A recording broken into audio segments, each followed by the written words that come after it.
మన ఆరోగ్యాన్ని పెంచే లడ్డూలు, డ్రై ఫ్రూట్ లడ్డూలు పంచదార బెల్లం వేయకుండా చేసుకుంటున్నాము. కావలసిన పదార్థాలు ఏంటో చూద్దాం. 1 కప్ పల్లీలు, 1 కప్ బాదం, 1 cup sunflower seeds, 1 cup pumpkin seeds, 1 cup flax seeds and 1 cup dates. Healthy లడ్డూని ఎలా చేసుకోవాలో చూద్దాం. ఒక ప్యాన్ తీసుకొని ఒక 2 టేబుల్ స్పూన్స్ దాకా గీ వేసుకొని పంకిన్ సీడ్స్ ని, సన్ఫ్లవర్ సీడ్స్ ని రోస్ట్ చేసుకోవాలి. దాని తర్వాత పల్లీల్ని, ఫ్లేక్ సీడ్స్ ని కూడా రోస్ట్ చేసుకోవాలి. బాదంని కట్ చేసుకొని గీలో రోస్ట్ చేసుకోవాలి.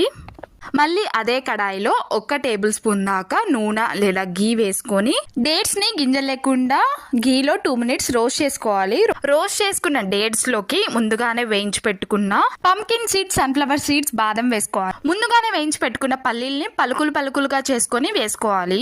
పల్లీల్ని పలుకులుగా వేసుకోవడం వల్ల క్రంచీగా టేస్ట్ అయితే చాలా బాగుంటుంది. తర్వాత రోస్ట్ చేసుకున్న ఫ్లేక్ సీడ్స్ ని కూడా కలిపేసుకుంటే healthy tasty dry fruit laddu అయితే రెడీ అయిపోతుంది. చాలా హెల్దీ, పిల్లలు పెద్దలు ఇష్టంగా తింటారు.